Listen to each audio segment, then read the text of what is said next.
오늘 은혜 받으실 말씀은 히브리서 12장 1절에서 2절까지 말씀입니다.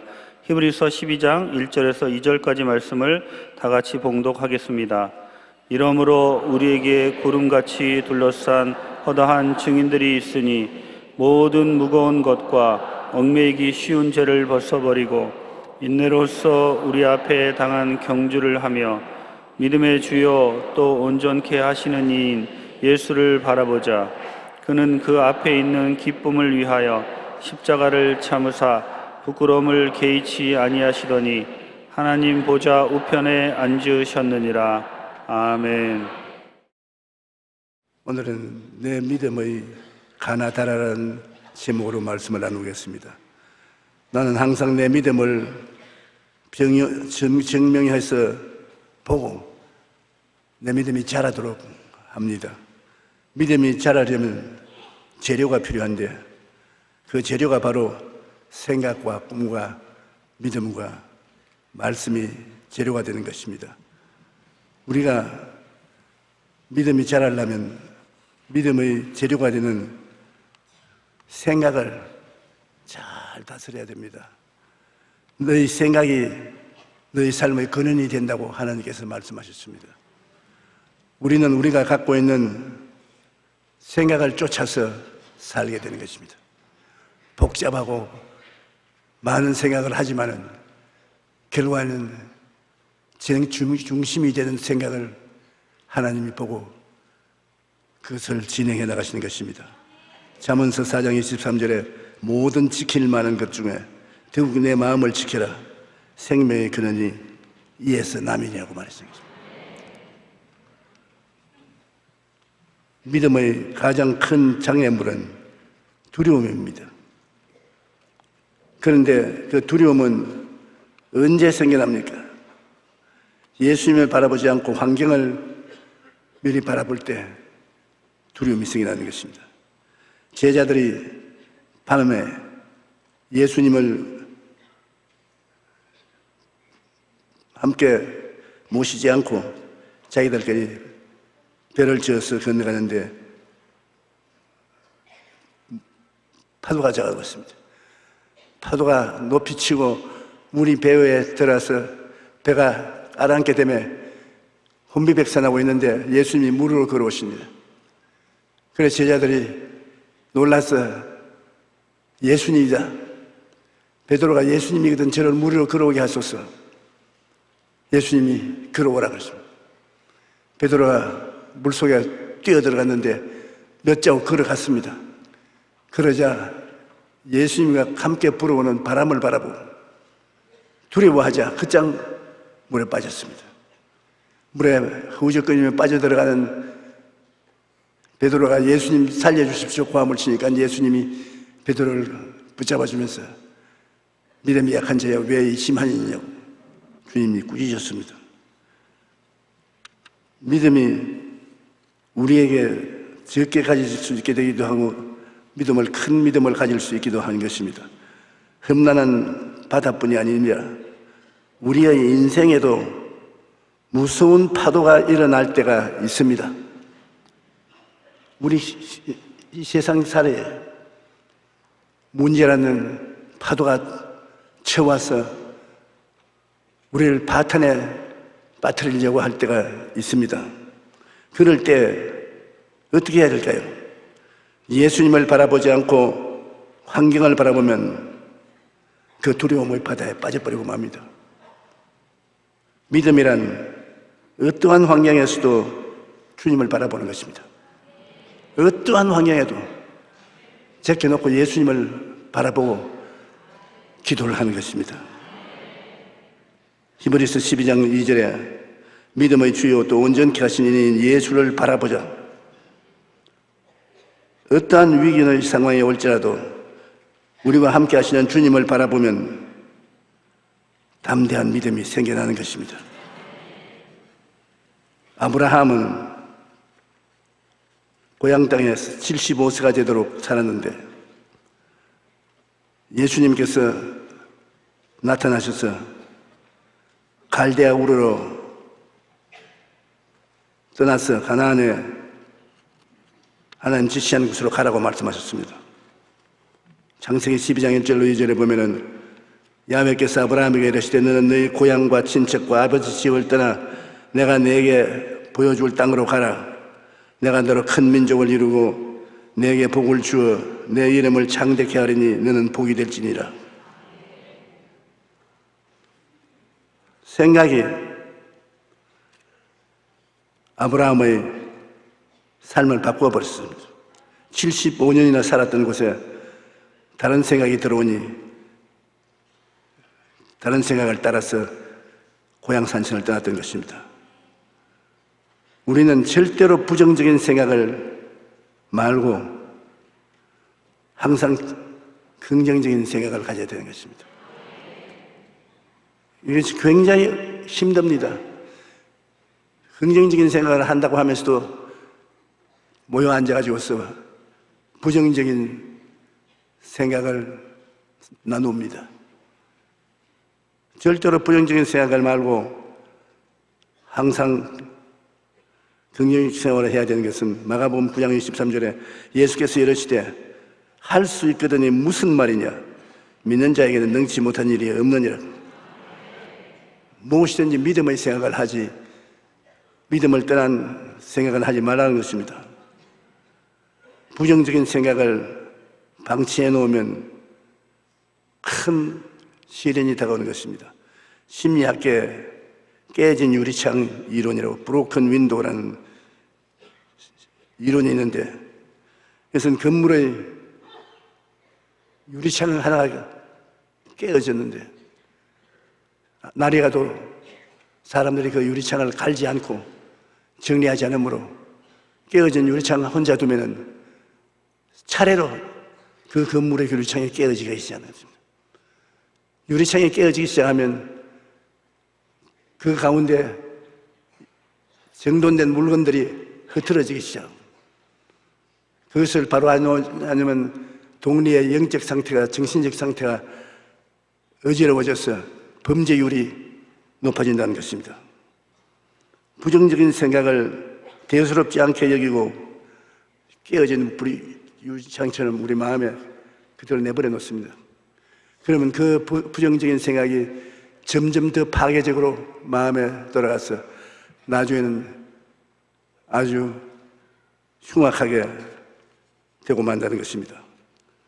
그러므로 이 생각은 우리가 예수님의 보혈로 항상 정결하게 해야 되는 것입니다. 친구들과 모여서 부정적인 말을 했더라도 부정적인 사건을 읽었을지라도 여러분 스스로 마음속에는 그 생각을 담아서 가지 말고 주님 보혈에 다 맡깁니다. 힘이 없고 무능하니 나는 어찌할 도리가 없습니다. 주님 보혈에 의지하니 저를 정하게 해 주시옵소서. 주님께 맡기고 출발해야 되는 것입니다. 생각만 다스려서 우리가 잘하는 것이 아닙니다. 우리 생각을 다스리기 위해서 성경 말씀도 부지런히 읽고 묵상하고 그 다음에는 마음속에 꿈을 가져야 됩니다. 왜 자꾸 꿈 꾸는 이유가 있습니다. 어머니가 부엌에서 밥을 짓는데 그 애들이 그릇을 가지고 엄마 국 떠줘, 꼭주, 시래기죽 죽 떠줘. 그럼 엄마에게 그릇을 가지고 와서 내 민현에게 한 국자로 떠주지. 빈손 들고 엄마 국 한 그릇 떠줘 하면 뭐 얻어먹든지 나중에는 찌걱찌 얻어먹고 마음이 없습니다. 하나님은 여러분이 무엇을 구할 때 꼭 그릇을 가져와라 합니다.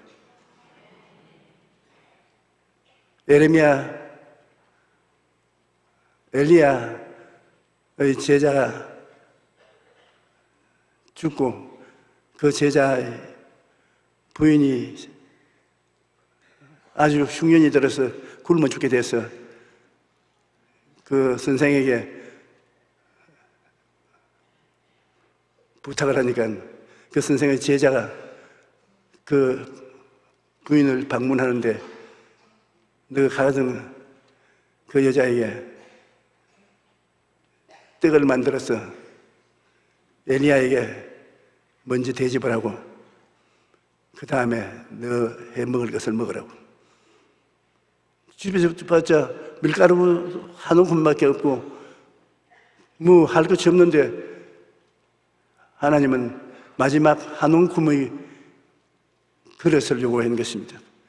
그래 그 말을 하니까 한 움큼 밀가루를 물에 타서 떡을 반죽해서 엘리야를 위해서 만들었습니다. 그러고 엘리야를 위해서 떡을 만들고 난 다음에 다시 풍년이 들어와서 밀가루가 생일까지 그 밀가루통에 밀가루가 끊어지지 않냐고 기름병에 기름이 끊어지지 않는다는 것입니다. 수용할 수 있는 준비가 되어 있는 사람에게 주님이 은혜를 주지 준비가 되어 있지 않은 사람에게 은혜를 안 주시는 것입니다. 그러므로 우리는 꿈을 담는 내일을 우리 마음속에 분명하게 가지고 있어야 되는 것입니다. 꿈이 없는 사람은 방종하게 되고 결국 망하고 마는 것입니다.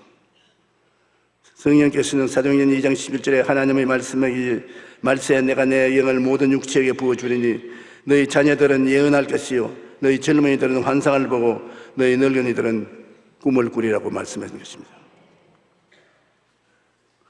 꿈을 마음속에 품기만 하지 말고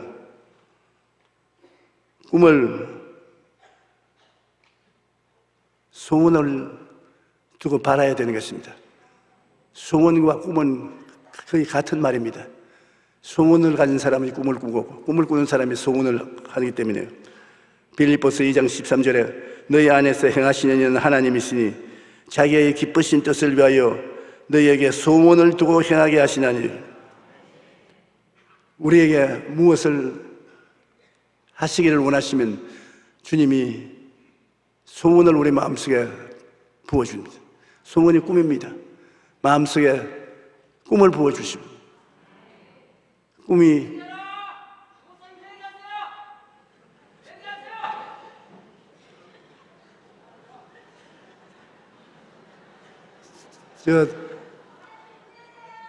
마귀가 고함치고 도망치는 것입니다.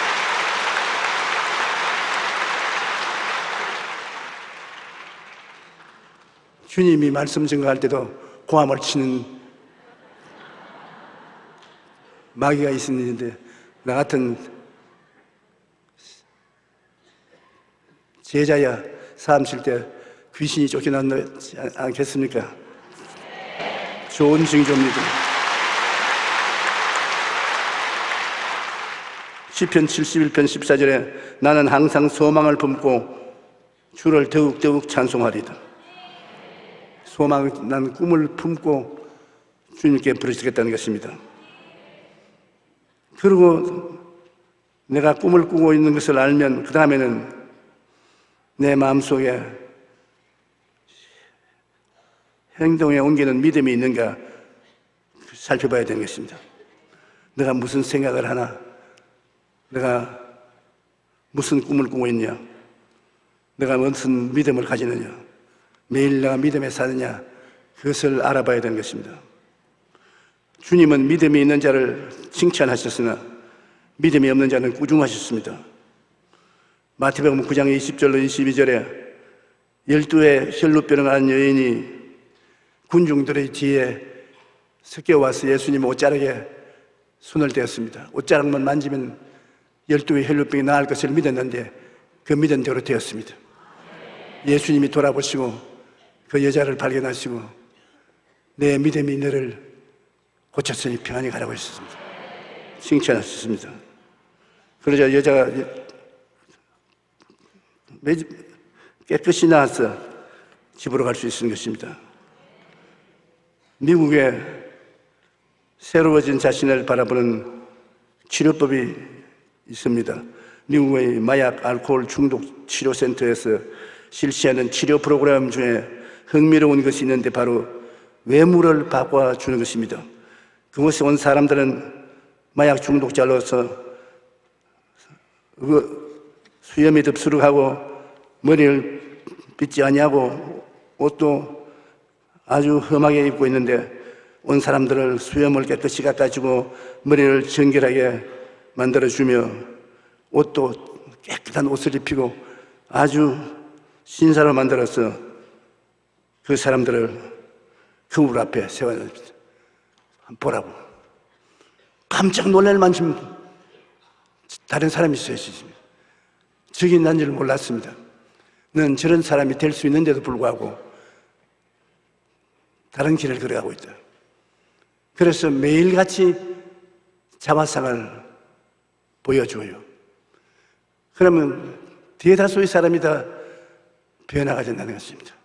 자기 자화상에서 본 사람이 되어서 마약 중독자가 되지 않고 건전한 사람이 된다는 것입니다. 그런데 하물며 크리스찬들은 어떻게 해야 되겠습니까? 갈보리 십자가 밑에 나아가죠. 십자가를 바라보고 그 보혈로 죄인인 내가 의로운 사람이 되고 채찍에 맞으신 공로로 질병을 앓지 않고 낫게 되고 예수님이 저주와 가난을 대신 짊어지고 잘 먹고 잘 살 수 있는 사람이 될 수 있도록 형통하고 축복을 허락하시는 주님인 것을 깨닫고 그 다음 주님이 죽었다가 부활하심으로 영생의 목락을 주신 것을 깨닫고 주님 보혈로 청결하게 하셔서 성령을 주셔서 성령을 모시고 살도록 만들어 주었다는 것을 마음속에 매일 생각하면 그 사람이 어떠한 사람이 되겠느냐는 것입니다. 그건 십자가를 통해서 완전히 변화된 사람이 될 수 있는 것입니다. 그러므로 우리는 십자가를 그냥 지식적으로만 알지 말고 변화를 받을 수 있는 하나님의 능력이라는 것을 알아야 되는 것입니다. 기도할 때 십자가를 바라보고 주무시기 전에 십자가를 바라보고 십자가를 마음속에 모시면 여러분은 다른 사람으로 변화되는 것입니다. 이것을 계속함으로 신앙이 자라는 것입니다. 예수님이 칭찬하신 믿음을 보면은 가브나움에 갔을 때 로마의 백부장이 와서 자기 하인이 죽어가니 와서 살려달라 했습니다. 그래서 예수님이 어디 가자. 하인 집으로 가니 하인이 예수님 앞을 막았습니다. 주님이 감히 우리 집에 올 수가 없습니다. 군대에서는 높은 사람이 부하를 보고 명령을 하면은 어디 가도 그 명령을 준행합니다. 우리 집에도 내 하인이 병들었는데 주님이 그까지 올 수가 없습니다. 그 하인도 내가 가라면 가고 오라면 오라는 하인입니다. 주인이 나보고 너 종이 나았다고 말씀하시면 내 종은 낫는 것입니다. 그러므로 주님 힘들게 오시지 마십시오. 예수님이 무릎을 탁 치면서 주변을 바라봤습니다. 이스라엘에 이만한 믿음을 가진 사람 못 봤다. 내가 가지 않아도 말씀 한마디로만 그쪽에 하면 나을 것이라고 믿는 더구나 이방인인 이 이태리의 백부장을 주님께서 축복하시고 너희 종이 나았다고. 그래 가보니 종이 나아서 주인을 섬기러 나와 있습니다. 주님은 이와 같이 우리가 우리 생활 속에서 큰 믿음을 사용하기를 원하시고 계신 것입니다. 예수님이 누구신가를 알고 주님을 바라보면 어떤 상황에서도 믿음을 가질 수가 있는 것입니다.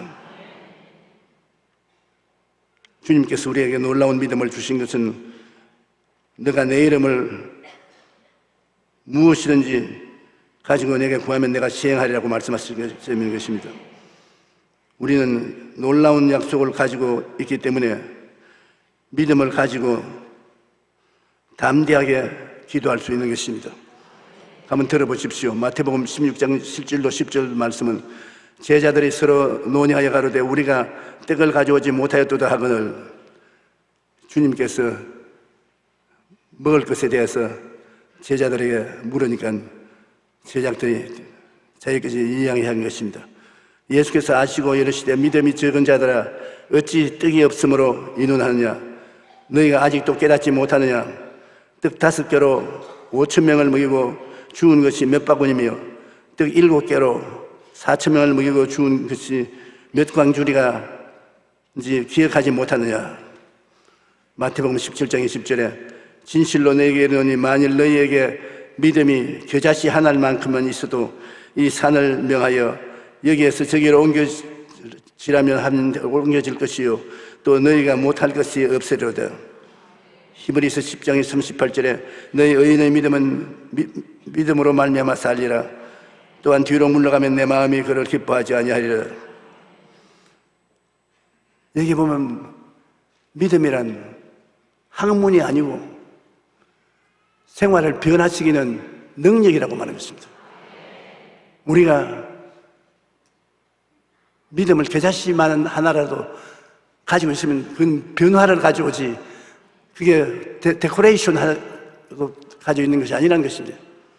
나는 겨자씨만한 믿음이 있습니다. 나는 한 숟갈만한 믿음이 있습니다. 그 주님께 소용없어요. 그거는 구경시키는 믿음이고 학문적인 믿음이지. 산을 변화시키고 생활을 변화시키는 믿음이기 때문에 그런 믿음이 있으면 문제가 해결된다는 것입니다. 믿음은 반드시 문제를 해결해야 되는 것입니다. 해결하지 못하는 믿음은 믿음이 아닙니다. 그러므로 여러분께서 믿음에서 들으면 그리스도의 말씀으로 말미암는다고 하나님 말씀을 여러분께서 들어서 믿음이 생기면 그것으로 변화를 믿으십시오. 변화를 가져옵니다. 기적이 가져오는 것입니다.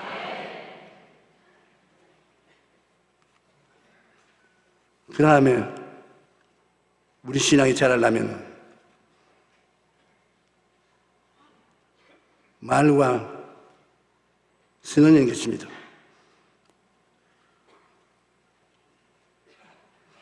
우리가 꿈을 꾸고 믿음을 가지 그럼 그것이 주위를 변화시키고 창조를 가져왔다는 선언을 해야 되겠습니다.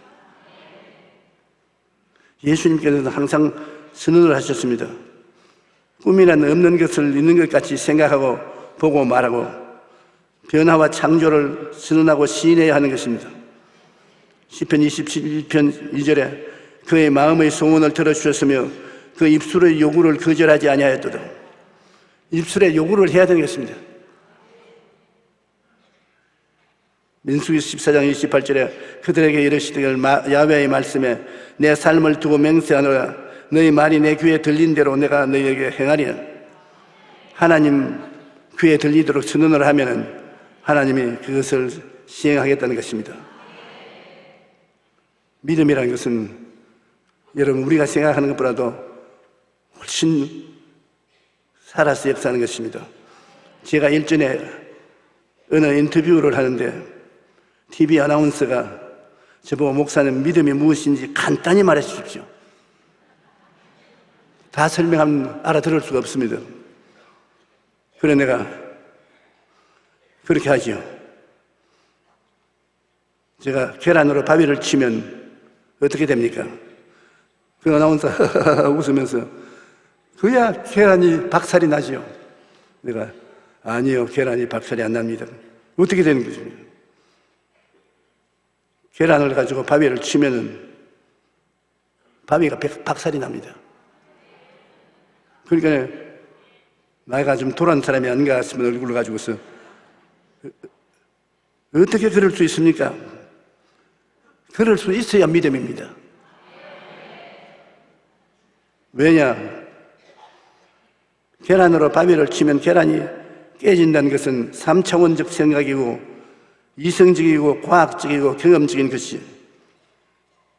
그런데 계란을 들고 바위를 치면 바위가 깨어진다는 것은, 이것은 4차원적인 기적인 것입니다. 그러므로 믿음이란 뭐냐? 기적이 일어날 것을 믿는 것이 믿음입니다. 바위가 깨어져야 그 믿음이 믿음이지, 바위가 안 깨어지면 믿음이 아닙니다. 그러니까 고개를 갖다 그러면서 그 쉬운 줄 알았지 쉽지 않네요. 여러분이 믿음을 쓰면 그것이 기적을 산출해야 믿음인 것입니다. 주 예수님께서 병자들 고칠 때 내 믿음이 너를 구원하시니 평안히 가라. 일반적으로 생각해도 절대로 안 나을 사람인데 주님 말씀을 하니까 병이 오는 것이 아니라 도망쳐버린 것입니다. 오늘 여러분 기적을 믿습니까? 아멘, 할렐루야. 어떠한 죄인이라도 예수님을 믿으면 구원을 받는다. 그런 거짓말 하지 마십시오. 저런 사람이 구원을 받으려고요. 그러게 그런 사람이 구원을 받기 때문에 기독교 신앙은 기적인 것입니다. 아주 믿음이란, 여러분 하나님 말씀을 통해서 가슴 속에 꿈과 믿음으로 받아들이면 참으로 놀라운 신앙생활을 하고 행복한 삶을 살 수 있는 것입니다. 성경을 펼치면 기적이 가득합니다. 일본의 유명한 신학자 우찌무라 간주어는 성경에서 기적을 제외한다면 표지 2장밖에 남는 것이 없는다고 말했었습니다. 성경은 2 껍데기 안에 기적만 가득 차 있다는 것입니다. 우리는 전능하신 하나님을 믿기 때문에 성경에 기록된 기적들이 오늘날에도 일어날 것을 믿어야 하는 것입니다. 그러므로 우리는 예수 그리스도를 믿는 것을 종교라고 생각하지 않습니다. 종교적인 지식, 종교적인 이식이 아닙니다. 우리 변화라고 생각하는 것입니다. 배고픈 사람에게 밥을 먹고, 목마른 사람이 물을 마시고, 병든 사람에게 약을 먹고 변화를 받는 것입니다. 사망에서 생명으로, 흑암에서 광명으로, 무에서 유로, 실패에서 성공으로 변화가 다가오는 것입니다. 그러므로 우리 이 믿음을 주시기 위해서 예수님께서 사람의 몸을 쓰고 오셔서 믿음의 대가를 지불하기 위해서 몸짓고 피 흘려서 죽으신 것을 우리는 알고 있습니다. 그러므로 우리는 예수 한 분 마음속에 모시고 성경을 들고 기도하여 성령을 믿으면 여러분은 달라진 사람이 되는 것입니다. 그렇기 때문에 예수님께서 그냥 우리에게 믿으라 하는 것이 아니라 우리 위해서 목숨을 바쳤던 것입니다. 요한복음 6장 53절로 50절에 보면, 58절에 보면은 예수께서 이르시되 내가 진실로 진실로 너에게 이르노니 인자의 살을 먹지 아니하고 인자의 피를 마시지 아니하면 너희 속에 생명이 없느니라. 내 살을 먹고 내 피를 마시는 자는 영생을 가졌고 마지막 날에 내가 그를 다시 살리리니 내 살은 참된 양식이요 내 피는 참된 음료로다. 내 살을 먹고 내 피를 마시는 자는 내 안에 거하고 나도 그 안에 거하나니 살아계신 아버지께서 나를 보내심에 내가 아버지로 말미암아 사는 것 같이 나를 먹는 그 사람도 나로 말미암아 살리라. 이것은 하늘에서 내려온 떡이니 조상들이 먹고도 죽은 그가 같지 아니하여 이 떡을 먹는 자는 영원히 살리라.